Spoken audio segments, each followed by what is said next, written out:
ओम शांति। दिनांक 25 जनवरी सन 1970। अव्यक्त बाप दादा के मधुबन से उच्चारित मधुर महावाक्य। वाणी का विषय है यादगार कायम करने की विधि। मीठे मीठे बाप दादा बोले, अव्यक्त स्थिति ही मुख्य सब्जेक्ट है। व्यक्त में रहते कर्म करते भी अव्यक्त स्थिति रहे, इस सब्जेक्ट में ही पास होना है।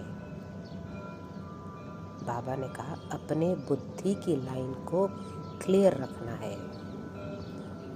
जब रास्ता क्लियर होता है तो जल्दी जल्दी दौड़कर मंजिल पर पहुंचना होता है। पुरुषार्थ की लाइन में कोई रुकावट हो तो उसको मिटाकर लाइन क्लियर करना। इस साधन से ही अव्यक्त स्थिति को प्राप्ति होती है। बाबा ने कहा, पुरुषार्थ की लाइन में कोई रुकावट हो तो उसको मिटाकर लाइन क्लियर करना। इस साधन से ही अव्यक्त स्थिति को प्राप्ति होती है। मधुबन में आकर कोई ना कोई विशेष गुण सभी को देना, यही यादगार है। वह तो हो गया जड़ यादगार, लेकिन यह अपने गुण की याद देना, यह है चैतन्य यादगार। जो सदैव याद करते रहते, कभी कहीं पर जाओ तो यही लक्ष्य रखना कि जहाँ जाए वहाँ यादगार कायम करें। यहाँ से विशेष स्नेह अपने में भर के जाएंगे तो स्नेह पत्थर को भी पानी कर देगा। यह आत्मिक स्नेह की सौगात साथ ले जाना, जिससे किसी पर भी विजय हो सकती है। समय ज़्यादा समझते हो व कम? बाबा ने पूछा, समय ज़्यादा समझते हो व कम? तो अब कम समय में 100% तक पहुंचने की कोशिश करनी है। जितनी भी अपनी हिम्मत है वो पूरी लगानी है। 1 सेकंड भी व्यर्थ ना जाए, इतना ध्यान रखना है। संगम का 1 सेकंड कितना बड़ा है। अपने समय और संकल्प दोनों को सफल करना है। जो कार्य बड़े न कर सके वह छोटे कर सकते हैं। अभी तो वह कार्य भी रहा हुआ है। अब तक जो दौड़ी लगाई वह तो हुई, लेकिन अब जंप देना है, तब लक्ष्य को पा सकेंगे। सेकंड में बहुत बातों को परिवर्तन करना, यह है जंप मारना। इतनी हिम्मत है? बाबा ने पूछा, इतनी हिम्मत है? जो कुछ सुना है उसको जीवन में लाकर दिखाना है।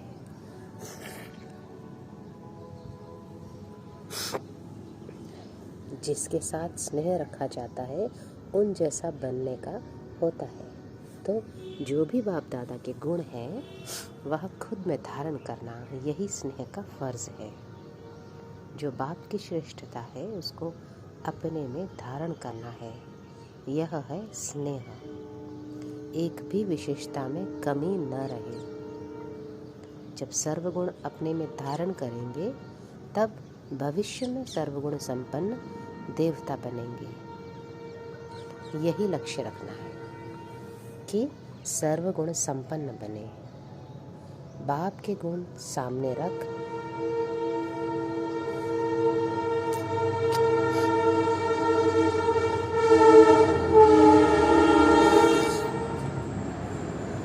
बाबा ने कहा, बाप के गुण सामने रख,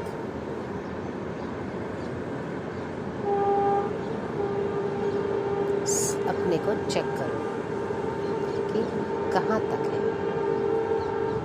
कम परसेंटेज भी ना हो, परसेंटेज भी संपूर्ण हो, तब वहाँ भी संबंध में नज़दीक आ सकेंगे। अब रूह को ही दिखाना है। जिस्म को बहुत देख देख कर थक गए हो, इसलिए अब रूह को ही देखना है। बाबा ने कहा, अब रूह को ही देखना है। जिस्म को बहुत देख देख कर थक गए हो, इसलिए अब रूह को ही देखना है। जिस्म को देखने से क्या मिला? दुखी ही बने। अब रूह को देखता है तो राहत मिलती है। शूरवीर हो ना। शूरवीर की निशानी क्या होती है? उनको कोई भी बात का पार करना मुश्किल नहीं लगता है और समय भी नहीं लगता है। उनका समय सिवाय सर्विस के अपने विघ्नों आदि को हटाने में नहीं जाता है। इसको कहा जाता है शूरवीर। अपना समय विघ्नों में नहीं, लेकिन सर्विस में लगाना चाहिए। अब तो समय बहुत आगे बढ़ गया है। इस हिसाब से अब तक वह बातें बचपन की है। छोटे बच्चे नाजुक होते हैं, बड़े बहादुर होते हैं। तो पुरुषार्थ में बचपना ना हो, ऐसा बहादुर होना चाहिए। कैसी भी परिस्थिति हो, क्या भी हो, वायुमंडल कैसा भी हो, लेकिन कमज़ोर न बने। इसको शूरवीर कहा जाता है। शारीरिक कमज़ोरी होती है तो भी असर हो जाता है, मौसम, वायु आदि का। तंदुरुस्त को असर नहीं होता है, तो यह भी वायुमंडल का असर नाजुक को होता है। वायुमंडल कोई रचेता नहीं है, वह तो रचना है। रचेता ऊंचा व रचना, तो किसी ने कहा रचेता, तो फिर रचेता रचना के अधीन क्यों?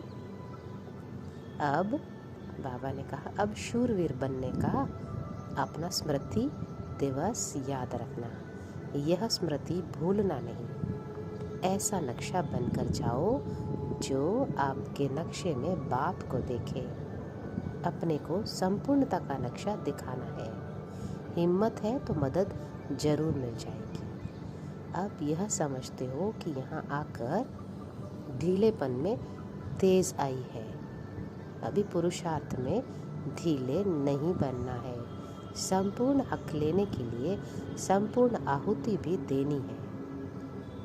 कोई भी यज्ञ रचा जाता है तो वह संपूर्ण सफल कैसे होता? बाबा ने कहा, जबकि आहुति डाली जाती है। अगर आहुति कम होगी तो यज्ञ सफल नहीं हो सकता। यहाँ भी हरेक को यह देखना है कि आहुति डाली है। जरा भी आहुति की कमी रह गई तो संपूर्ण सफलता नहीं होगी। जितना और इतना का हिसाब है। हिसाब करने में धर्मराज भी है, उनसे कोई भी हिसाब रह नहीं सकता। इसलिए जो भी कुछ आहुति में देना है वह संपूर्ण देना है और फिर संपूर्ण लेना है। देने में संपूर्णता नहीं तो लेने में भी नहीं होगी। जितना देंगे उतना ही लेंगे। जब मालूम पड़ गया कि सफलता किस में है, फिर भी सफल न करेंगे तो क्या होगा? तो बाबा ने कहा, कमी रह जाएगी। इसलिए सदैव ध्यान रखो कि कहाँ कुछ रह तो नहीं गया। मनसा में, वाणी में, कर्म में कहाँ भी कुछ रहना नहीं चाहिए। कोई भी कार्य का जब समाप्ति का दिन होता है तो उस समय चारों ओर देखा जाता है कि कुछ रह तो नहीं गया। वैसे अभी भी समाप्ति का समय है।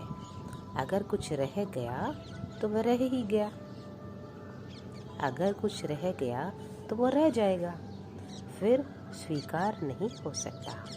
इसको संपूर्ण आहुति भी नहीं कहा जाएगा। इसलिए इतना ध्यान रखना है। अभी कमी रखने का समय बीत चुका। अब समय बहुत तेज आ रहा है। अगर समय तेज चला गया और खुद ढीले रह गए तो फिर क्या होगा? मंजिल पर पहुंच सकेंगे? फिर सतयुगी मंजिल के बजाय त्रेता में जाना पड़ेगा। जैसे समय तेज दौड़ रहा है, वैसे खुद को भी दौड़ना है। स्थूल में भी जब कोई गाड़ी पकड़नी होती है तो समय को देखना पड़ता है, नहीं तो रह जाते हैं। समय तो चल ही रहा है, कोई के लिए समय का रुकना नहीं है। अब ढीले चलने के दिन गए, दौड़ी के भी दिन गए, अब है जंप लगाने के दिन। कोई भी बात की कमी फील होती है तो उसको 1 सेकंड में परिवर्तन में लाना, इसको कहा जाता है जंप। देखने में ऊंचा जाता है लेकिन है बहुत सहज। सिर्फ निश्चय और हिम्मत चाहिए। निश्चय वालों की विजय तो कल्प पहले भी हुई थी, वह अभी भी हुई पड़ी है। इतना पक्का अपने को बनाना है। सेकंड सेकंड मन, वाणी और कर्म को देखना है। बाप दादा को यह देखना कोई मुश्किल नहीं। देखने के लिए अब कोई आधार लेने की आवश्यकता नहीं है, कहाँ से भी देख सकते हैं। पुरानों से नए में और ही उमंग होता है कि हम करके दिखाएंगे। ऐसे तीव्र स्टूडेंट्स भी हैं। नए ही कमाल कर सकते हैं क्योंकि उन्हों को समय भी स्पष्ट देखने में आ रहा है। समय का भी सहयोग है, परिस्थितियों का भी सहयोग है।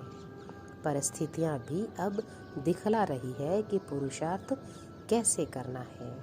जब परीक्षाएं शुरू हो गई तो फिर पुरुषार्थ कर नहीं सकेंगे, फिर फाइनल पेपर शुरू हो जाएगा।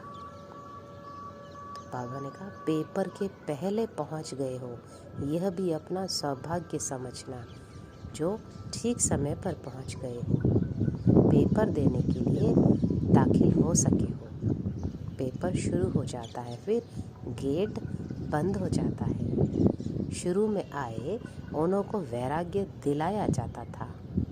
आजकल की परिस्थितियां ही वैराग्य दिलाती है। आप लोगों की धरनी बनने में देरी नहीं है। सिर्फ ज्ञान के निश्चय का पक्का बीज डालेंगे और फल तैयार हो जाएगा। यह ऐसा बीज है जो बहुत जल्दी फल दे सकता है। बीज पावरफुल है, बाकी पालना करना, देखभाल करना आपका काम है। आप बाप सर्वशक्तिवान और बच्चों को संकल्पों को रोकने की भी शक्ति नहीं।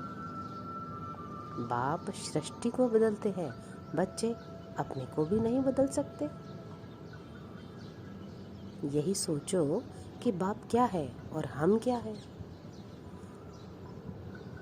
तो बाबा ने कहा, अपने ऊपर खुद ही शर्म आएगा।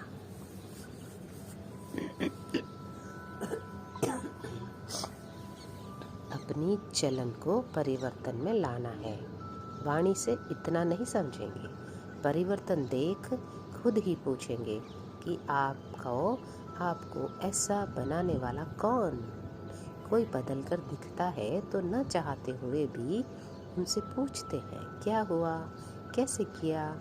तो आपकी भी चलन को देख खुद खींचेंगे। तो बाबा ने कहा, यह तो निमित्त सेवा केंद्र है, मुख्य केंद्र तो सभी का एक ही है।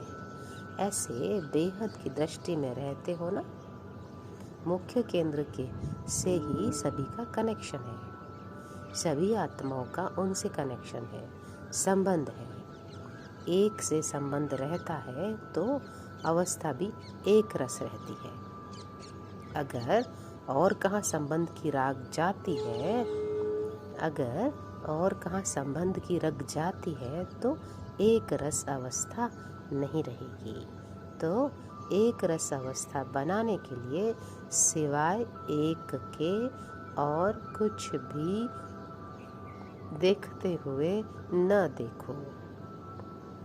यह जो कुछ देखते हो वह कोई वस्तु रहने वाली नहीं है। साथ रहने वाली अविनाशी वस्तु एक बाप ही है। एक की ही याद में सर्व प्राप्ति हो सकती है और सर्व की याद से कुछ भी प्राप्ति न हो। तो कौन सा सौदा अच्छा? देखभाल कर सौदा किया जाता है या कहने पर किया जाता है? तो बाबा बोले, यह भी समझ मिली है कि यह माया सदैव के लिए विदाई लेने थोड़ा समय मुखड़ा दिखलाती है। अब विदाई लेने आती है, हार खिलाने नहीं, छुट्टी लेने आती है। अगर घबराहट आई तो वह कमजोरी कही जाएगी। कमजोरी से फिर माया का वार होता है। अब तो शक्ति मिली है ना, सर्वशक्तिवान के साथ संबंध है, तो उनकी शक्ति के आगे माया की शक्ति क्या है? सर्वशक्तिवान के बच्चे हैं। यह नशा नहीं भूलना, भूलने से ही फिर माया वार करती है। बेहोश नहीं होना है। होशियार जो होते हैं वह होश रखते हैं। आजकल डाकू लोग भी कोई कोई चीज़ से बेहोश कर देते हैं, तो माया भी ऐसा करती है। जो चतुर होते हैं वो पहले से ही जान लेते हैं कि इनका यह तरीका है, इसलिए पहले से ही सावधान रहते हैं, अपने होश को गंवाते नहीं हैं। इस संजीवनी बूटी को सदैव साथ रखना है। बल 1 मास से आए हैं, यह भी बहुत है। 1 सेकंड में भी परिवर्तन आ सकता है। ऐसे नहीं समझना कि हम तो अभी आए हैं, नए हैं, यहाँ तो सेकंड का सौदा है। 1 सेकंड में जन्म सिद्ध अधिकार ले सकते हैं। इसलिए ऐसा तीव्र पुरुषार्थ करो, यही युक्ति मिलती है। जो भी बात सामने आए तो यह लक्ष्य रखो कि 1 सेकंड में बदल जाए। सारे कल्प में यही समय है।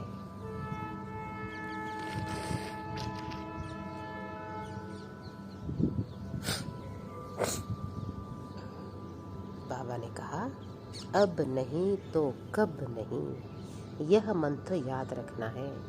जो भी पुराने संस्कार है और पुरानी नेचर है वह बदल कर ईश्वरीय बन जाए। कोई भी पुराना संस्कार, पुरानी आदतें न रहे। आपके परिवर्तन से अनेक लोग संतुष्ट होंगे।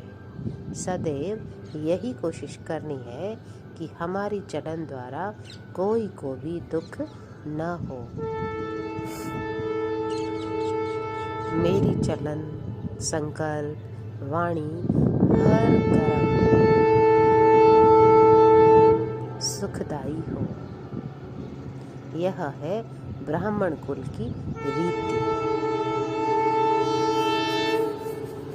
जो दूर से ही कोई समझ ले कि यह हम लोगों से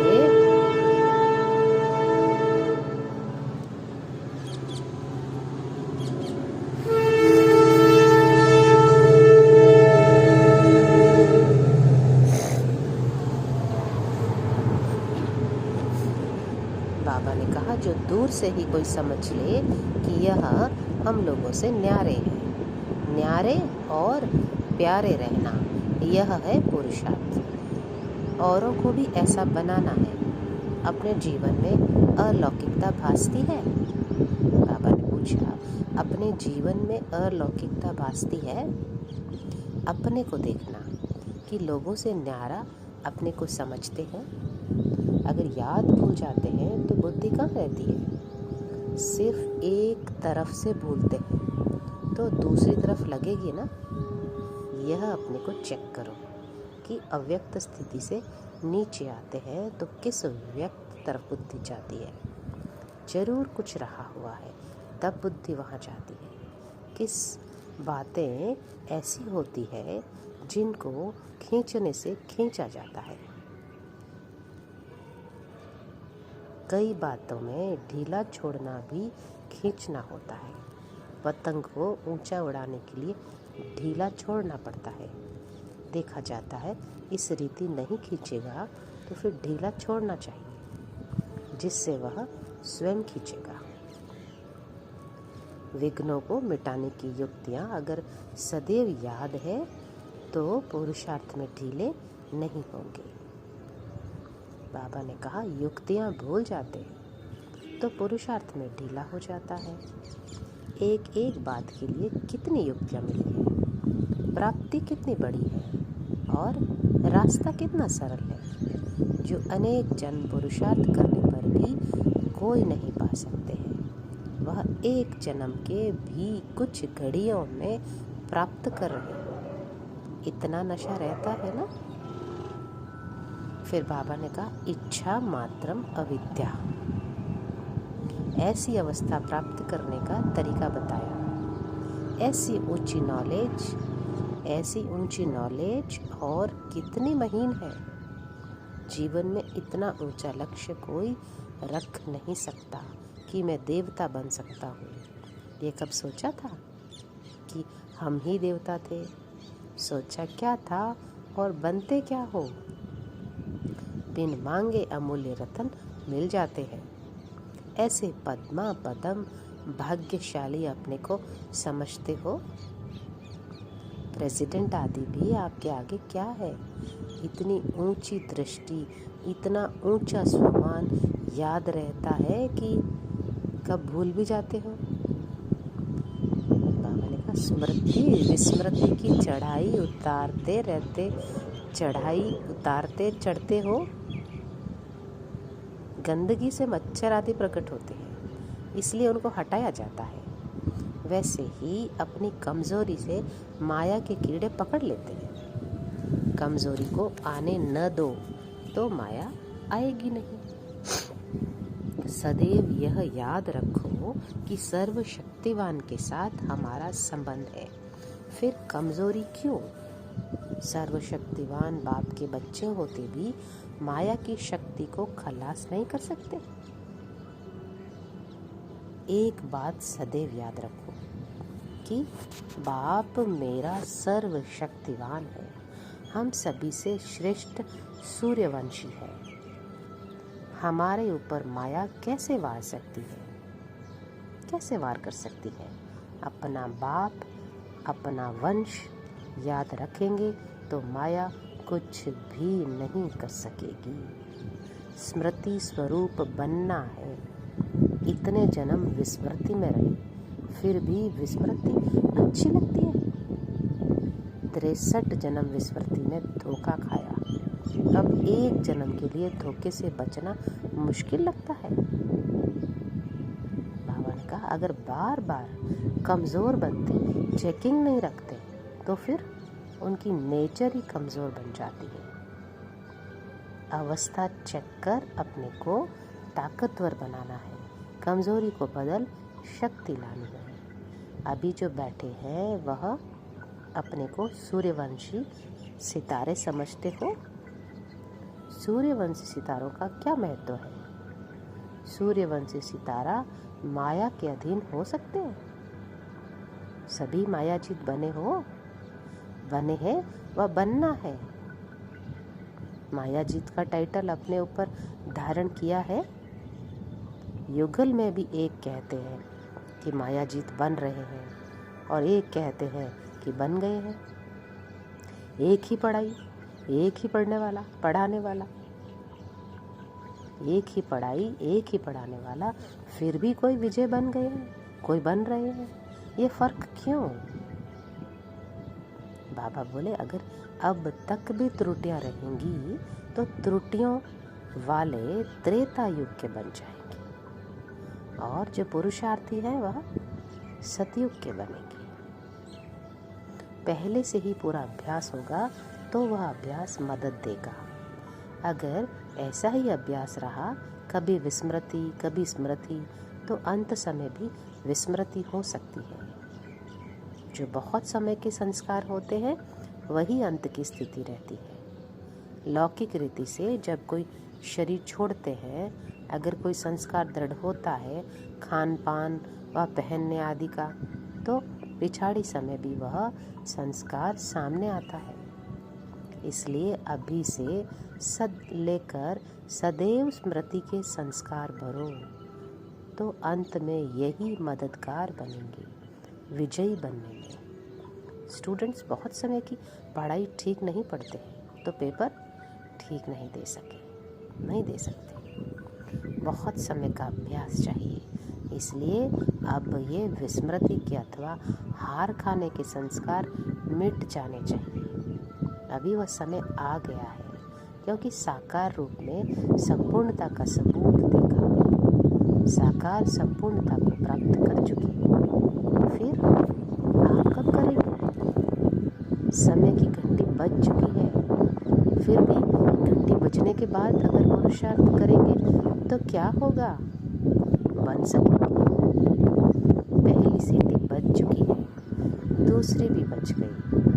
पहली सीटी थी साकार में माँ की और दूसरी बजी साकार रूप की। अब तीसरी सीटी बजनी है। 2 सीटी होती है तैयार करने की और तीसरी होती है सवार हो जाने की। 2 घंटी इत्तलाव की होती है, तीसरी इत्तलाव की नहीं होती है, तीसरी होती है सवार हो जाने की। तीसरी में जो रह गया सो रह गया। इतना थोड़ा समय है, फिर क्या करना चाहिए? तो बाबा ने कहा, अगर तीसरी सीटी पर संस्कारों को समेटना शुरू करेंगे तो फिर रह जाएंगे। सुनाया था ना कि पेटी बिस्तर कौन सा है? व्यर्थ संकल्पों रूपी बिस्तरा और अनेक समस्याओं की पेटी दोनों ही बंद करनी है। जब दोनों ही समेट कर तैयार होंगे तब जा सकेंगे। अगर कुछ रह गया तो बुद्धि योग जरूर उस तरफ जाएगा, फिर सवार हो न सकेंगे, अर्थात विजयी बन नहीं सकेंगे। अब इसे क्या करना पड़े? कब कर लेंगे? यह कब शब्द को निकाल दो, अब शब्द को धारण करो।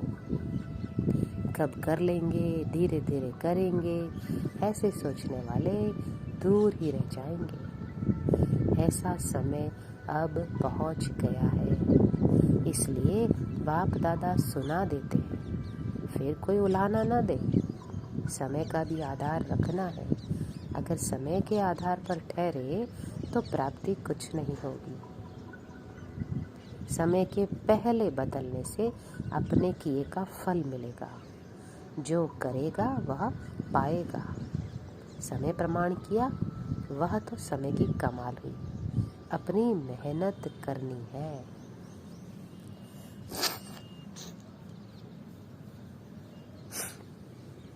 बाप का बच्चों पर स्नेह होता है, तो स्नेह की निशानी है संपूर्ण बनना। चल तो रहे हैं, लेकिन स्पीड को भी देखना है। अभी संपूर्णता का लक्ष्य रखना है, तब संपूर्ण राज्य में आएंगे। कोई कमी रह गई तो संपूर्ण राज्य नहीं पाएंगे।